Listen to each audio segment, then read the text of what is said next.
valorizzatore, primo, e sarà in grado di farlo anche quando dopo il dicembre del 2012, quando la discarica di Sant'Urbano è prevista in esaurimento, quindi la legge regionale prevede che alla fine del 2012 Sant'Urbano è esaurita, quindi non si prevedono ulteriori ampliamenti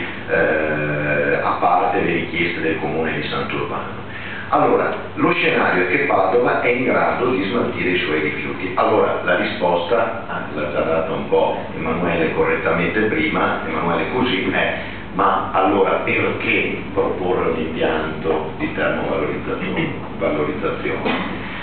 Questi impianti hanno e devono avere un forte interesse pubblico, che è quello di garantire ai cittadini che vengano smaltiti correttamente i rifiuti, e nel caso in cui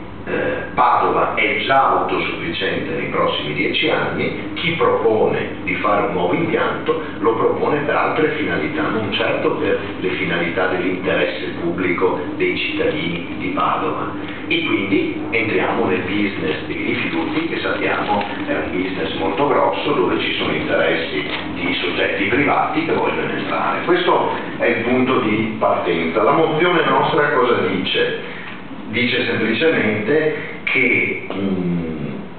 tra gli indirizzi del piano provinciale dei rifiuti è prevista l'entrata in vigore della terza linea del termovalorizzatore di Padova, che è già finita nel 2010, e che questo impianto è l'unico impianto di termovalorizzazione, l'unico termovalorizzatore in tutta la provincia. La seconda cosa che dice che l'unica previsione di impianti a Sant'Urbano è la discarica tattica regionale in scadenza nel 2013, che le previsioni del piano indicano che il nostro territorio provinciale sarà autosufficiente per lo smaltimento nei prossimi 10 anni, rendendo quindi non motivate eventuali proposte di realizzare nuovi impianti. Ecco, questo è un altro passaggio che non abbiamo ancora fatto, che la realizzazione del termovalorizzatore servirebbe quindi a smaltire sul nostro territorio i rifiuti provenienti da altre città del Veneto che non hanno realizzato adeguati impianti di smaltimento dei rifiuti, in particolare Verona, Treviso, Rovigo, oltre che rifiuti da altre regioni d'Italia che potrebbero venire portati qui. Qui poi Gianni Gallo sicuramente sarà più preciso. Noi in questa delibera chiediamo, il Consiglio Provinciale di Padova, fortemente preoccupato e contrario alla realizzazione di un termovalorizzatore nel territorio della Bassa, in comune Bassa Padovana, in comune Sant'Urbano, anche nel caso si trattasse di un impianto di interesse tattico regionale, invita la Regione a non autorizzare nessun tipo di impianto sulla nostra provincia, di rispettare rigorosamente il piano provinciale dei rifiuti, che vogliamo che sia il piano che detta la linea di sviluppo di quali impianti ci saranno sul nostro territorio. Poi invita chiaramente il Presidente della provincia di Padova ad attivarsi nei confronti della Regione per evitare questa autorizzazione, e poi invita tutti i comuni della Bassa Padovana ad attivarsi insieme in modo unitario, perché sapete che oltre gli atti ufficiali è molto importante anche la mobilitazione, quindi il fatto che i sindaci di tutto il territorio siano, al di là del sindaco di Sant'Urbano, siano e sostengano la non necessità di realizzare questo impianto è sicuramente un'azione di pressione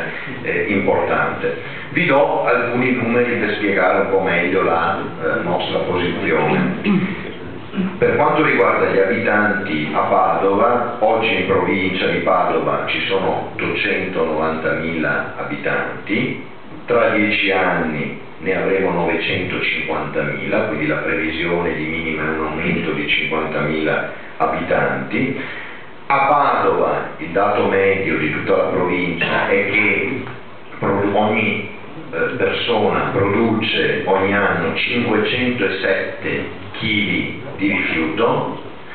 La previsione tra 10 anni è che arriveremo a 556 kg a testa, e questo è motivato dal fatto che si prevede appunto un aumento di popolazione, non solo determinata dall'aumento di popolazione locale, ma anche dalle dall'immigrazione. C'è uno scenario che è stato studiato che prevede insomma 50.000 abitanti in più. La provincia di Padova complessivamente produce 415.000 tonnellate all'anno di rifiuti, tra 10 anni arriveremo a 528.000, come si diceva correntemente prima. Le tipologie di rifiuti sono a Padova e in tutta la provincia sono più o meno in linea con il dato regionale, abbiamo un 20% di rifiuto organico, abbiamo poi un 15 di verde, un 20 di carta, un 11 di plastica, un 7 di vetro, poi ci sono piccole tipologie di altri rifiuti che devono essere trattati in modo diverso, penso cosa semplice, i pannolini dei bambini piuttosto altri rifiuti che non vanno, che sapete bene che nei comuni vengono trattati con altre tipologie. E la discarica è previsto ufficialmente nel piano, la discarica è stata considerata solamente per le potenzialità di conferimento garantite dalla provincia e in ogni caso l'impianto dovrebbe risultare esaurito al 31/12/2012.